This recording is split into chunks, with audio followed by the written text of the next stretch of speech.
In a bag of 415 chocolate candies, 44 of them are brown.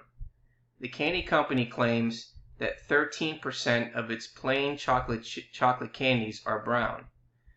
For the following, assume that the claim of 13% is true, and assume that the sample consists of 415 chocolate candies. Complete parts A through E below. Well, for part A, it says, for the 415 chocolate candies, use the range rule of thumb to identify the limits separating numbers of brown chocolate candies that are significantly low and those that are significantly high. And based on the results, is the result of 44 brown chocolate candies significantly low, and then why or why not? Now, the mean of the binomial distribution is given by the formula where n is the fixed number of trials and p is the probability of success in one trials. In this question, n is equal to 415 because that's how much the sample consists of, and the probability as a decimal for 13% is equal to 0.13. Now, using this formula to calculate the mean, we take 415, multiply it by 0.13, and then we get a mean of 53.95. Now we want to find the standard deviation. Now, in order to calculate the standard deviation, again, n is the fixed number of trials, p is the probability of success in one trial, and then q is equal to 1 minus p, which is the probability of failure in one of the n trials. So the first thing we need to do before we find the standard deviation, which is the square root of n times p times q, is we need to calculate the value of q. Q is equal to 1 minus p. We know that p is 0.13, so 1 minus 0.13, is 0.87. Now we can calculate the standard deviation, and then we're going to round it to one decimal place. So plugging in the values of n, p, and q under the square root sign, 415 times 0.13 times 0.87 is equal to 46.9635. We're going to take the square root of that number. Taking the square root of that number gives us 6.851021, and then rounding it, in this case, to two decimal places gives us 6.85. I believe in the question they're asking us to round it to two decimal places, so we need to probably change that to two decimal places. Okay, now the range rule of thumb states that values are significantly low or high if they differ from the mean by more than 2 standard deviations. So for a given mean and standard deviation, the range rule of thumb states when values are significantly low and significantly high and not significant. So to find the values that are significantly low values, it's going to be less than or equal to the mean minus 2 times the standard deviation. Significantly high values is when it's greater than the mean plus 2 times the standard deviation. So the values that are not significant are therefore going to be in between those two values. So we want to calculate first the maximum significantly low value, where the mean is 53.95 and the standard deviation is 6.85, and then we're going to round that to one decimal place.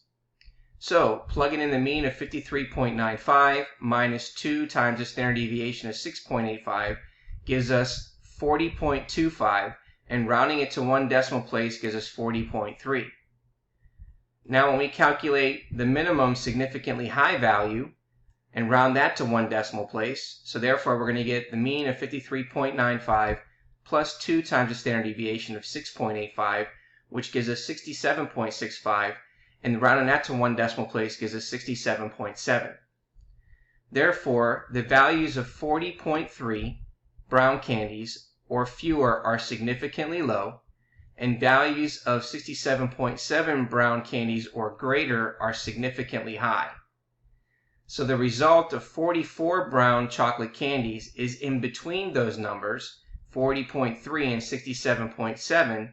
So based on those results, is the result of 44 brown chocolate candies significantly low? Why or why not?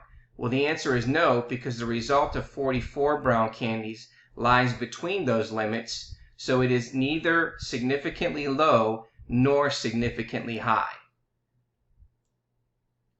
Let's take a look at part B. Now it says find the probability of exactly 44 brown chocolate candies. First, we're gonna find this probability on StatCrunch. So we're going to select Stat, highlight Calculators, and then select Binomial. We enter the number of trials because we know that n is equal to 415 in our problem, and the probability of success is p, which is equal to 0.13. And then we're going to find the probability of exactly 44 brown chocolate candies. Well, that's the same thing as saying the probability of exactly 44, which is equal to the probability of x, which is equal to 44. And then we're going to click Compute. So open this up in the StatCrunch. We get Stat, Calculators, and then Binomial. We're going to put the value of n to be 415. And then we know that the value of the probability is 0.13. And we're looking at exactly 44. So we need to make sure this is equals. And then this number is 44. And then select Compute. And then we're going to generate our probability. So you can see here that if we rounded that to 4 decimal places, we get 0.0208. So therefore, the probability of exactly 44 brown candies is 0.0208. Now for part C, it says find the probability of 44 or fewer brown chocolate candies. So again, using StatCrunch, we're going to select Stat, highlight Calculators, and select Binomial. Again, we know the number of trials where n is equal to 415, and the probability of success is p, which is equal to 0.13. And now we want to find the probability of 44 or fewer brown chocolate candies. Well, the probability of 44 or fewer is the same thing as the probability of at most 44, and that should be at most 44. And then that's equal to the probability of x being less than or equal to 44, and then we're going to click Compute. So if we open up StatCrunch, we already have n, which is equal to 415. We already have the probability, so now we just need to change this sign to the inequality sign of less than or equal to, and then select Compute. And now we're going to get our probability.